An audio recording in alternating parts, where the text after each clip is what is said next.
Hey, welcome everyone, I'm Majin Kaku, and this is Blood and Magic, a mod for dividing of Isaac after a plus focused on enhancing the pace of the game and change the loop of gameplay to something more akin to games like Nuclear Throne or Ziggurat, while still retaining some of Isaac's core gameplay elements. For the past couple of months, I have been working on new items and mechanics that will increase this mod's replayability and fun factor.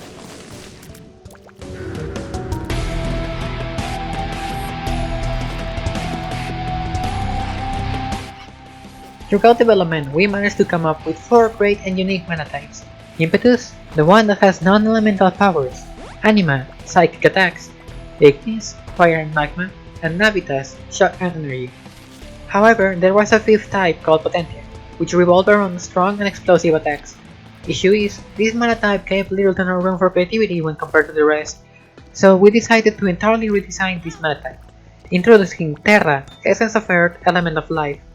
Terra spells revolve around new status effects such as poison and much more to be added, as well as using more unique elements such as plants and more life-related concepts and objects.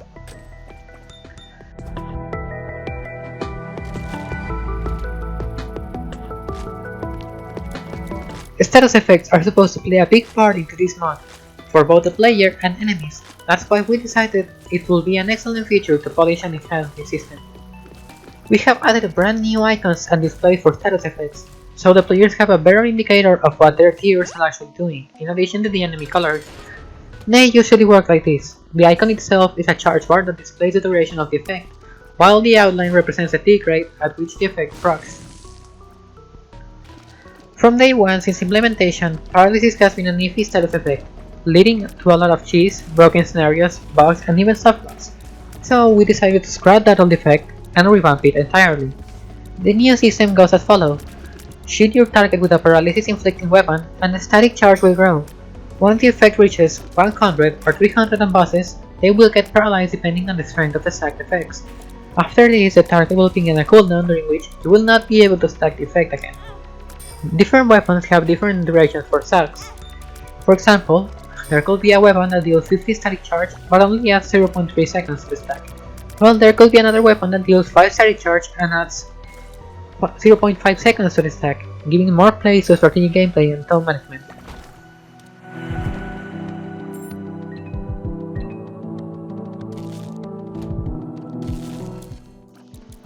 A new type of key element has been added to the game, Relics. Relics behave similar to vanilla active items. However, instead of charging via room clears, they are charged based on kill count. Charge amount goes as follows. 1 charge for every enemy that was found by another, 3 charges for every normal enemy, and 8 charges for every boss. This simple relic allows the user to throw a bottle that upon cracking on the ground will generate a thunderstorm around it. Pretty good for clearing rooms, and depending on how you use it, it can be very good against bosses as well. An interesting relic, upon use it will generate 5 to 15% of your max HP as blood orbs. It can be pretty good for trying to level up faster. A decently strong item, this relic will enhance the player's speed over a short period of time, while also making blood orbs decrease in real time, useful when using low fire rate tombs combined with larger groups of enemies. When using this relic, a shield will be generated on the player. This shield allows the user to turn all damage income into one. This one can be a lifesaver on later floors, when the enemy damage overcomes your HP.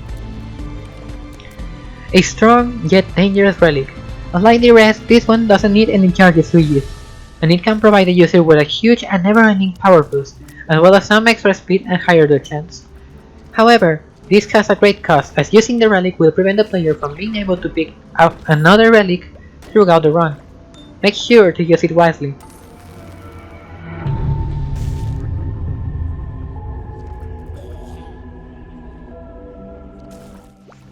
Tomes are an essential part of this mod, and with the recent update to the Potentia class, it was clear we needed to add a bunch of extra weapons to spice up the game. Bubbles. Bubbles everywhere. Unlike many other tomes, Viridis Bulla is meant to be a drop focus spell. Rather than a raw damage one, you shoot bubbles and swap spells, luring enemies to pop them while you attack normally. Akin to Viridis Bulla, this is not a spell focused on attacking, but instead a support spell. It can deal quite a big amount of damage over time, but its strength relies on snatching an enemy with it and then blasting them with your primary spell. Name is pretty straightforward. You fire like Shuriken that pierces through enemies and comes back to the player. It's pretty good for killing large amount of bodies. This spell starts out as 5 independent weak lasers, but as you keep shooting, they'll slowly converge into one powerful laser that racks up in damage pretty fast. Good old fire shotgun, but with a twist. Instead of just being a fire shotgun, it shoots a gust of fire that ignites enemies in a heavy burn state when close to them. The one we've all been waiting for, a true flamethrower spell. Shoot barrages of fire at enemies that can melt through anything like butter. With this spell, you are able to shoot a homing grenade at enemies that deals a hefty amount of damage when exploding. In addition, as the name suggests, it will also fire smoke cluster of grenades when this happens.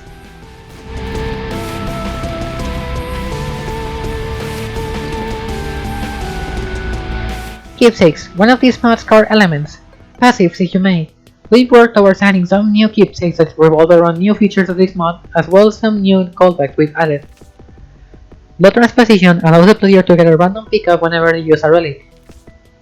Forgotten Reliquary grants the player a small charge boost whenever the relic is used, lowering the max charge.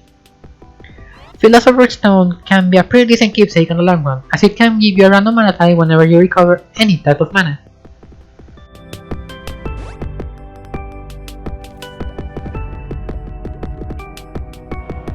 Blood pacts are a reward get from killing enough enemies and leveling up, and as such, we decided to add a couple of extra packs to spice up the choice you are given.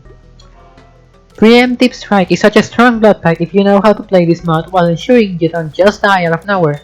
This pack allows the player to globally reduce the enemy's HP to the player's percentage, whenever a new room is entered. This effect caps at 50%, but summing all of the other missing HP effects, this has great synergy potential. Unworthy Remnants, the Wings of the Fallen Angel, allows the player to fly over obstacles and also gives a small but noticeable speed boost. You wanted it, you asked for it, and here is our very own version of Plutonium Hunger, but with a small twist. In addition to making blood orbs and loot coming to the player faster, all other normal picos which normally didn't have an attraction radius will also get sucked into the player.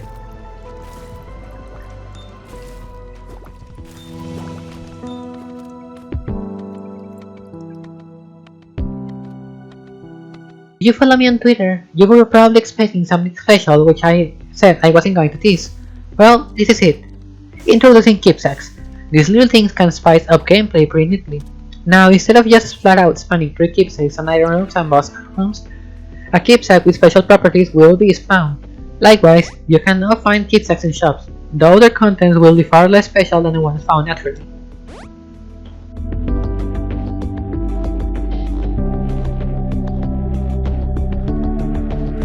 As I may have expressed a few times in the past, my team and I had a blast testing this mod thus far, but we came to a realization.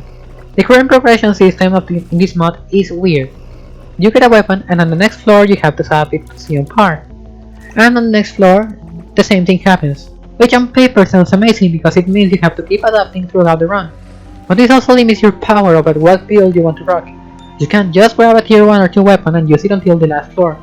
Due to that, and you have to spend 10 minutes in every room past caves, that is if you don't run out of mana first, and that isn't very much fun now, is it? Our future plans for the mod is to rebalance the entire difficulty curve to be much flatter. Enemies will still increase in HP every floor, but by a minimal margin, and all tones will be nerfed as well to have all around the same level of power, still escalating the tiniest bit as you progress, but power in tomes is likely to be tweaked in their toolkit rather than raw power. Another big issue we have with this mod is the tome names. Now, while at first it was a novel concept to use Latin names for tomes, once you start overusing it, it just becomes annoying, and worse than that, for anyone who has not worked on the mod, learning the tomes is considerably harder when you have to learn dumb names. For this reason, we will be changing almost all tome names to more standard ones, similar to like Shurikens and Focus Convergence. Some tomes will still keep their Latin names depending on their power level and novelty, like the Magisterium tomes. But for the rest, we might change their names to something easier to read, say, and memorize. So summarizing, my plans for January 2021 for Blood and Magic are to rebalance the entire mod structure to make a difficulty curve more focused on enemy partners and weapon toolkits, rather than numbers, as well as rebalancing keepsakes to also operate within these parameters. Another point will be to change the majority of tome names to something non-Latin. We also want to add some new custom callbacks to police certain keepsakes and blood packs, as well as adding an undetermined amount of new tomes, keepsakes, relics, and packs. But without a doubt, this month's main goal is the mod rebalancing.